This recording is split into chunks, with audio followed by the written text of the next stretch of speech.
Good morning everyone. তো আজকে সকালটা একদম শুরু করেছি মেয়েকে দিয়ে। বাসি গায়ে সমস্ত সেরে নিয়েছি, বাসি বিছনাও তুলে নিয়েছি। তোলার পরেই মেয়ে আজকে পড়তে বসেছে, সেটাই আমি দেখাচ্ছি সকাল সকাল। তো দেখো আমার মেয়ে সব প্রত্যেকটা পশু পাখি, প্রত্যেকটা জিনিস, বাচ্চাদের যা বই হয় ওগুলো প্রায় অনেক কিছুই জানে, মোটামুটি জানে সব কিছুই। তো এই বইটা তোর পুরোটাই কমপ্লিট হয়ে গেছে। এরকম ওর মোটামুটি প্রায় 12 রকমের বই আছে ওর, নানান রকমের। তো এইগুলো যে বলছে দেখো, লায়ন, ক্যাঙ্গারু, ও সব কিছুই জানে। তো প্রায় ও 6 মাস 7 মাসের থেকে আমি পড়ানোকে শুরু করেছি। English version plus Bangla version, ও দুটোই মোটামুটি অ্যাবজর্ব করতে পেরেছে। নিজের মেয়ে বলে বলছি না, ওর স্মৃতিশক্তি যথেষ্ট স্ট্রং। যাই শুনে যাই দেখে চট করে ক্যাচ আপ করে নিতে পারে।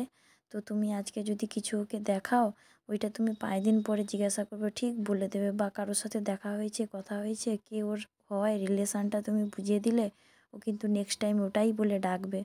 তো আমার মেয়ে এতটাই স্ট্রং এবং পড়াশোনা করতে খুব ভালোবাসে, কিন্তু ওর মন পছন্দ। আমরা বললে পড়তে বসে না, ও যদি মনে করে আমি এখন পড়তে বসবো, বসবে। তো এই করে ঘুম থেকে উঠে তারপরে যে দেখো খেতে বসছে ওর পাপা। তো খাওয়া দাওয়া সেরে পাপা বলছে চলো একটু বাজারে ঘুরতে যাব। ও তো ঘোরার কথা বললে একদম এক পা, বলে চলো রেডি। এই দেখো যাবে বলে কেমন পাপাকে ডাকছে। পাপা ওকে বলছে যে আমি গাড়িতে যাব, হেঁটে যাব না।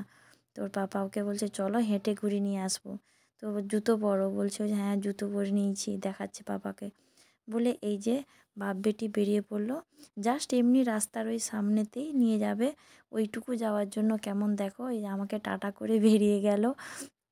প্রচুর ঘুরতে ভালোবাসে আমার মা, আমার ফ্যামিলি প্রত্যেক মেম্বারই ঘুরতে খুব ভালোবাসে। আমার এই ছোট্ট 1 বছর 10 মাসের মেয়ে, সেও কেমন ঘুরতে ভালোবাসে আমি কী বলবো। ঘোরার কথা বলে একদম এক পা, শরীর খারাপ হোক যাই হোক ঘুরতে যেতে হবেই।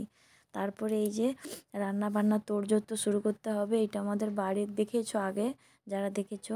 তো এই যে পুঁই পাতাগুলো দেখো কত বড় বড়, পুঁই শাক, কুমড়ি শাক আবারও তুলে নিচ্ছি। আবারও আমাদের বাড়িতে শাক রান্না হবে।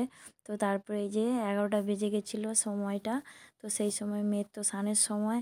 তো এই যে দেখো মেয়েকে স্নান করে দিচ্ছি। আসলে আমাকে কিছুই করতে হয় না, আমার মেয়ে এতটাই বড় হয়ে যাচ্ছে আস্তে আস্তে। মেয়ে নিজে নিজেই স্নান করে নিচ্ছে, নিজে নিজেই সব কিছু করে নিচ্ছে। দেখো বড়দের কেমন জুতো পরেছে, নিজে নিজে কেমন স্নান করছে, ও সব কিছুই পারে। দেখো মুখটা কেমন ধুয়ে নিচ্ছে, দেখো ওই দেখো কেমন করে। ও সাবানও মাখতে পারে নিজে নিজে, আবার কি যখন ওই ড্রেসটা ধুবো না, সুন্দর করে ধুয়ে নিতেও পারে। তারপরেই তো স্নান হয়ে গেছে।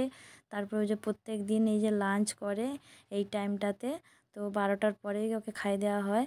তো ওর নানান রকমের সিদ্ধ ভাত থাকে, প্লাস মাছ থাকে, আর ডাল থাকে। তো আজকে ডাল ছিল না, তো ও খেয়ে নিয়েছে। ও খাওয়ার পরে এই যে আমরা প্রত্যেকে খেয়ে নিয়েছি। তো তারপরে এই যে একটু সামান্য একটু হয়ে যাচ্ছে রিলস আর কি। তো ভিডিও করছি। তো মেয়ের পাপাকে বলছি যে একটু রিলস করে দাও, করে দিল না। তো এই যে করে নিচ্ছি। তো সবাই ভালো থাকবে, সুস্থ থাকবে।